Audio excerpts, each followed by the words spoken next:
eu quero compartilhar uma palavra que está no segundo livro de Reis, capítulo 6. Segundo livro de Reis, capítulo 6, versículo 1 em diante. Diz assim: E disseram os filhos dos profetas a Eliseu: Eis que o lugar em que habitamos diante da tua face nos é estreito.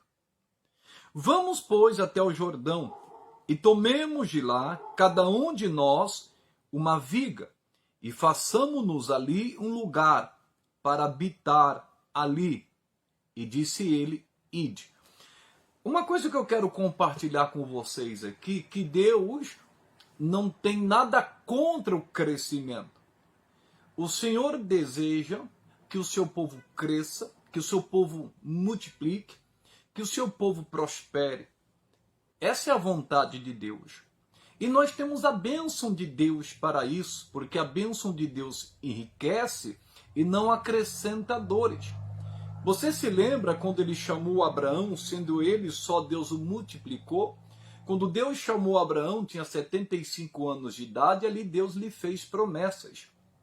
E disse para ele: eu vou te abençoar, eu vou te engrandecer, você vai ser uma bênção. E isto aconteceu na vida dele. Então é o desejo de Deus que nós cresçamos espiritualmente, ministerialmente, profissionalmente, na família. Então, Deus não é nada contra isto, em nome de Jesus. Agora, a motivação que é importante. Por que a pessoa quer crescer? Por que ela quer prosperar? Aqui diz que os filhos dos profetas falaram para Eliseu: o lugar que a gente habita é estreito. Nós precisamos de um lugar maior. E isso é uma excelente visão, pessoal.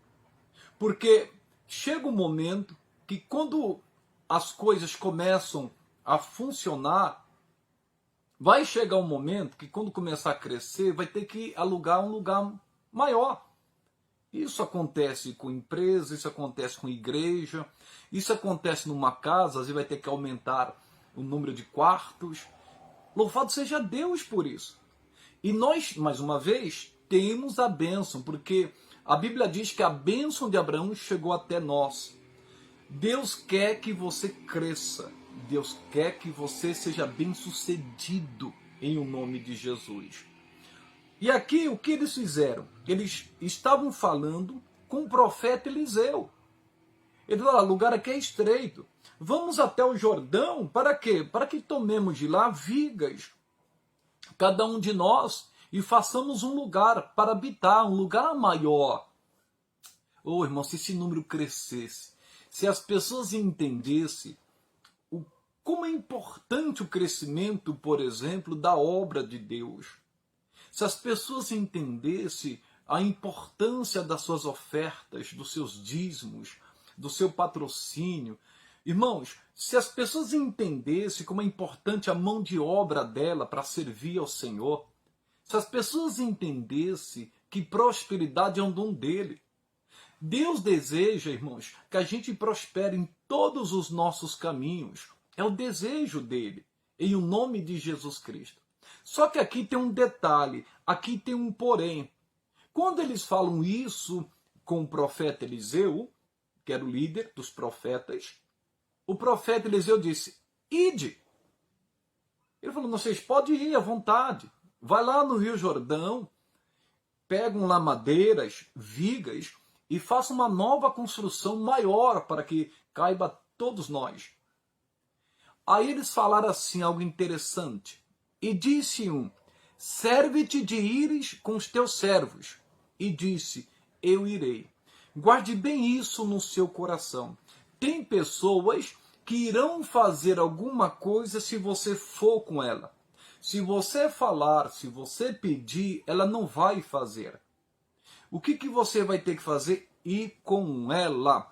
Tem gente que precisa de um líder, de alguém que tome a frente. Porque se não tiver alguém que tome a frente, ela não vai. Tem pessoas que não precisam disso. Quando você fala, ela vai lá e faz, executa. Às vezes você nem precisa falar. Jesus uma certa vez diz que nós somos servos inúteis, porque só fazemos aquilo que nos é mandado. Então, quando só fazemos aquilo que nos é mandado, nós somos servos inúteis. Nós devemos pensar à frente. Nós sabemos das nossas obrigações, sabemos o que temos que fazer. Por exemplo, eu como pastor, já pensou alguém chegar e falar assim para mim: você não vai meditar na palavra não? Você não vai orar não? Essa é minha obrigação. Eu tenho que fazer isso. Imagine eu como pastor e chegar para um músico: você não vai ensaiar não? Chegar para um obreiro e falar para ele: você não vai orar não? Tem coisas que é desnecessário falar. Mas tem gente que só vai fazer alguma coisa se o pastor ir junto, se o pai ir junto, se o encarregado ir junto. Então, tem pessoas que necessitam da presença de alguém para executar uma tarefa. Seria muito bom se não precisasse. Ela mesmo, por conta própria, sabendo o que tem que fazer, ir lá executar o serviço. E é isso que Deus espera da gente. A gente não precisa falar assim: você não vai evangelizar, você não vai visitar, você não vai interceder por alguém. Então tem coisas que é desnecessária. Nós sabemos das nossas obrigações ministeriais, espirituais, na família. Nós sabemos da nossa tarefa que temos que executar dentro de casa, não é diferente no trabalho.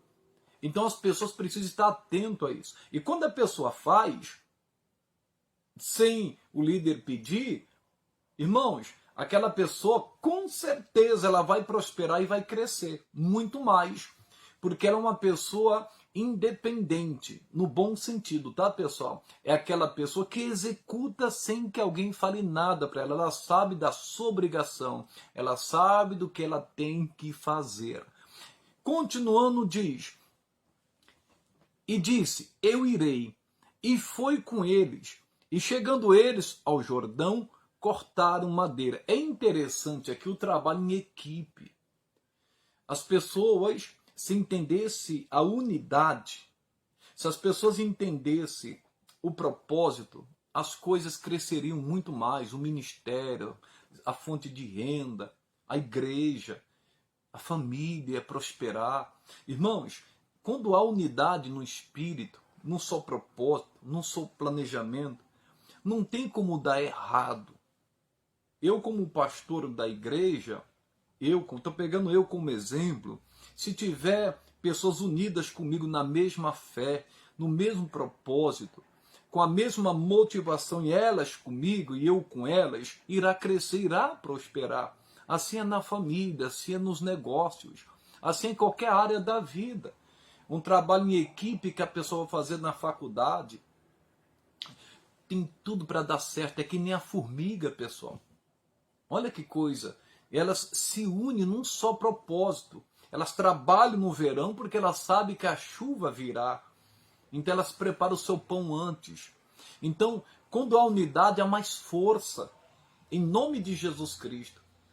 E diz mais: e sucedeu que, derribando um deles uma viga, o ferro caiu na água. É interessante aqui, irmãos, notar que imprevistos acontecem. Nós vamos sofrer com imprevistos. Tem coisas que não queremos que aconteça e acontece.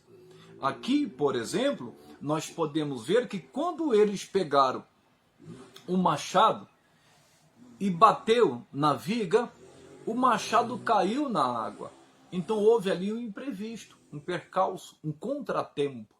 E na vida nós vamos enfrentar contratempo, nós vamos enfrentar percalços, nós vamos enfrentar situações inesperadas que nós não queríamos que acontecesse. A vida é assim, irmãos.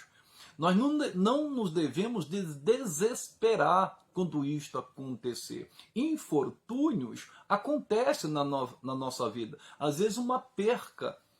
Mas nós devemos sempre estar confiante no Senhor e na sua palavra, sabendo que Ele está conosco para nos ajudar, mesmo na hora dos infortúnios, mesmo na hora das tempestades. Você se lembra que quando Jesus estava no barco com os discípulos, e os discípulos o despertaram apavorado, com medo. Por quê?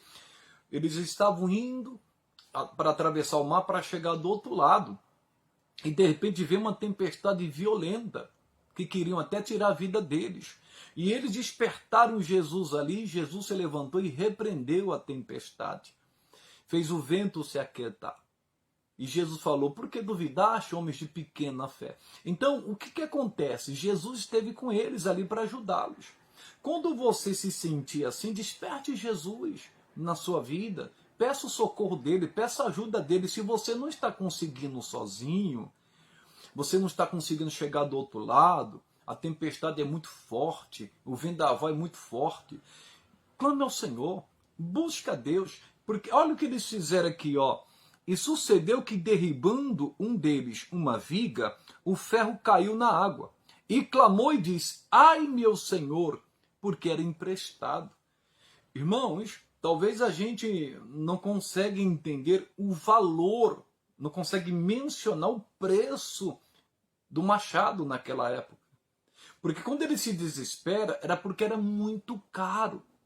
Ele diz, ai meu Senhor, porque era emprestado. Ele ficou preocupado com o dono do machado, com o machado e com o dono do machado. Por quê? Porque o dono também iria precisar. Isso é muito bom. Tem gente que se preocupa só com ela, mas não se preocupa com o próximo. Não se preocupa com as pessoas. Ela busca o seu próprio proveito.